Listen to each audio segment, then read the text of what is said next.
So guys, today back on a video on the channel. Today we're here for a little news update video on the channel for Newcastle United. I've not uploaded a video or not really spoke about Newcastle since that 2-2 draw against Bournemouth. If you haven't watched that vlog, make sure to watch it. Limbs at the end when Matt Ritchie scored. But in today's video is going to be a little recap, a little talk about what's happening at the club at the minute. I think a lot's happened, obviously with Dan Ashworth, and then obviously the squad situation, a massive game on Saturday. And it's just I think we've got a lot to speak about in today's video. So if you could leave a like, boys, subscribe to the channel if you haven't already. It would mean a lot if you could do so. Anyways, lads, let's get into it now, and we'll just start by speaking about all the news that's happened. So then recording this on Monday night. I was in the gym when it came out and it got announced. Dan Ashworth is leaving Newcastle United. It's not being confirmed. Obviously, we all know that he's going to Manchester United, but he'll not be director of Newcastle United anymore. Darren Eales has said, "We are disappointed that Dan has chosen to leave. However, we are excited. Our exciting journey doesn't stop, and the progress for a new sporting director will begin immediately." I'm not too well known on football directors who someone could bring in. I didn't really know who Dan Ashworth was before he came to Newcastle. I don't really look at that side of football for all of our teams and whatnot. Obviously, I focus on the two because it's my team, but I don't really focus on the other stuff because I don't think it's really relevant to what I need to know. So in my eyes, I don't know who we could bring in. I don't know who would help, but his time at the club, I wouldn't say it was absolutely like, oh my god, he's changed the club, he's done this, he's done that.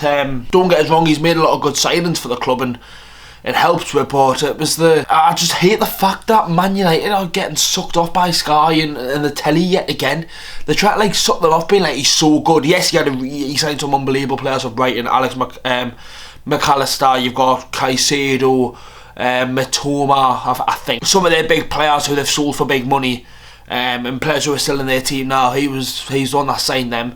He came to Newcastle, and then Sky Sports are going on about like Bruno signed for them and Trippier, when he wasn't even at the club when that happened. The players that he did sign were from the 2022 window onwards. So he signed Sam Botman, he signed Alexander Isak, which are two very good signings, but what looked like he was going to be a reason why some of our big players could potentially leave the club in the summer, like your likes of Joe Linton and other players on the squad who might have to move. It's going to be it doesn't really affect our season really now, because he's more the fact of transfers and then comes into the club and outcomes of the club. If it's with anything, he doesn't really he can't really do his job. He can recruit players and have a look to see who we can sign in the summer, but it's when you look at this summer, especially when he was one that was in charge of the transfers.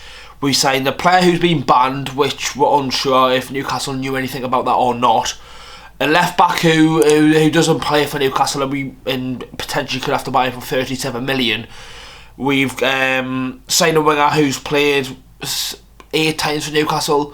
A right back who doesn't play over a starting player, and I think there should be one more signing. Obviously, you know the players in Tonali, Barnes, Livramento, Lewis Hall. You know that I'm on about them players. It's just, when you state it like that, when you look at our squad that played against Bournemouth, the signings that he made haven't influenced the squad a bit.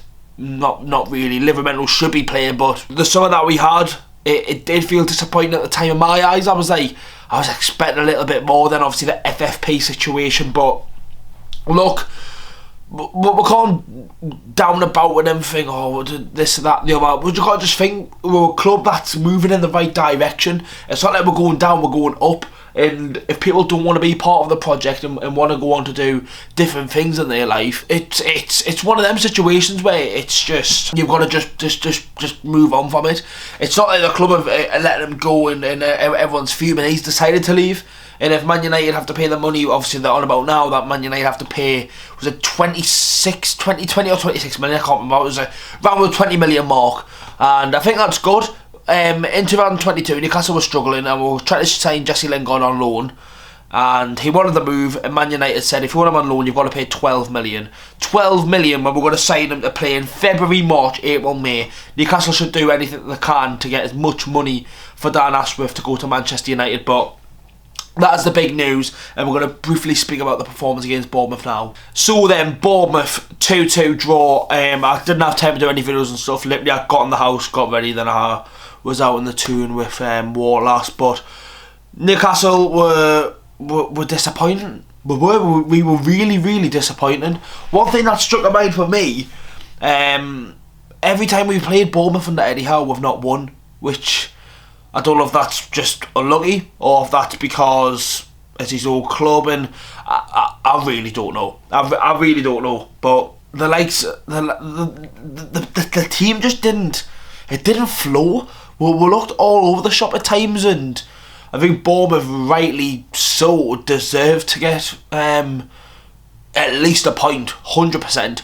Maybe 3. They got lucky with the first goal, they got lucky with the pen, so if you take them 2 goals away, and then I think a draw at the end of the day was a fair result. But when you look at Newcastle's point of view, of a possible 12 points against Bournemouth and Luton, you've picked up 2, and there's still shout of us potentially getting Europe.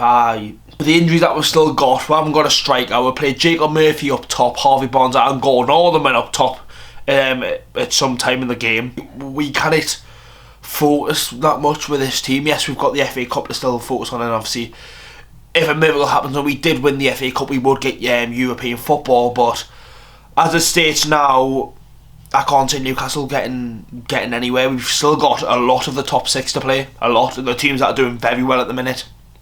You've still got Man United away in the league. You've still got Chelsea to play coming up. You've got who are finding their feet. You've got Spurs at home still. You've got Arsenal obviously on Saturday. You've still got these big games where Newcastle tend to play a bit better when we play against the big teams, but this season we've struggled to hold on to leads, and we've struggled to go for a full 90 minutes. And I don't know, like before the game as well, I was thinking it's going to be a dull game, but we should scrape it over the line, and it was just so disappointing. It was. I think we need to see a reaction against Arsenal. It's going to be hard. Obviously, I don't want to mention too much about the game because obviously it'll spoil the preview. But one thing that sticks in my mind, if we're going to go to a stadium that we've not won at since 2010, to a team that's just won 6-0, 5-0 away from home, it's going to be a tough test for Newcastle to even get a point at the Emirates. But football's football, football's mad, anything can happen. But let's quickly speak about something else then. So I think everyone knows my verdict on certain players, and I think a lot of fans are really getting on the back of Dan Burn now. When you look at this season, the amount of goals that have came from his side is absolutely ridiculous. Absolutely ridiculous, and it's getting to the point now where it has to change. Against Luton and Bournemouth, we've conceded, and then he's came off straight away, where in hindsight, should he even been on the pitch to begin with? In my eyes, no. I really don't see why Lewis Hall's definitely not getting a shout. I understand Livramento playing right back because Trippier's like the club captain at the minute, and he's with set piece taker, and he has done well in recent weeks, apart from that little spell back in December. But it's a fact that we're signing a left back who we might have to pay 37 million for. We paid 35 million for Livramento, who looks unbelievable this season. Hardly put a foot wrong when he's played for Newcastle. And the only time Livramento got a run of games was when Dan Burn was injured, and he's walked straight back into the team. But you think of the goals that we conceded. Chukwueze against AC Milan, Luton scored 2 goals from that side, and then Bournemouth scored a goal. Off the top of my head, I'm not going to say anything because I don't know. I don't know if their first goal came from a Dan Burn pass. I think Botman might have passed it to Dubravka. I'm not saying it was Dan Burn's fault, I really can't remember. But the amount of goals he concedes from that side of the pitch, and I think teams are starting to realise, yes, Dan Burn has these good games, because second half against Forest he was very good, but then yet again he was the reason why Elanga scored the first goal. But football's a funny old game. You'll have an unbelievable game against Ousmane Dembele, then play against a winger like Semenyo for Bournemouth and really struggle. I think I think, yes, we've only lost one game this year, I think, 2 including Liverpool. I think we've only lost to Liverpool and Man City when you look at that, but we're drawing too many games, and it's not good enough. We've not won a home game all year, man. Like, we went 2 years losing against 3 teams at home in the league. Nottingham Forest on Boxing Day, Liverpool twice, and then Arsenal towards the end of the 22-23 season. And then we've won 4 away games on the spin, Sunderland, Fulham, and then who was the other one? It was Forest and then someone else. Villa, that's it. It's weird how it all just suddenly changes. I think the atmosphere is starting to get a bit better at home games. I think there's been a couple of games this season where it's been shite, and then all of a sudden it's starting to get a little bit better. I don't know why that is, but I don't know.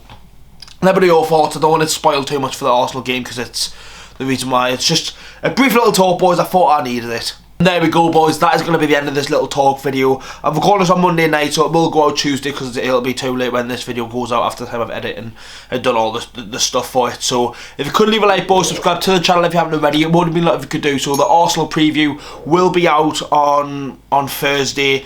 Predicted team Friday, game Saturday, and then I'll probably do a player ratings on the Sunday since it's a late kick-off, and I'll try and get a upload there and then. But I want to do more videos like this where I can release some content during the week because I don't normally upload on a Monday, Tuesday, where we don't play during the week. I need to think of something to upload, but don't worry, lads. Let me know in the comments what you want to see. Make sure to leave a like, subscribe to the channel, boys. I'll see you all in the next one.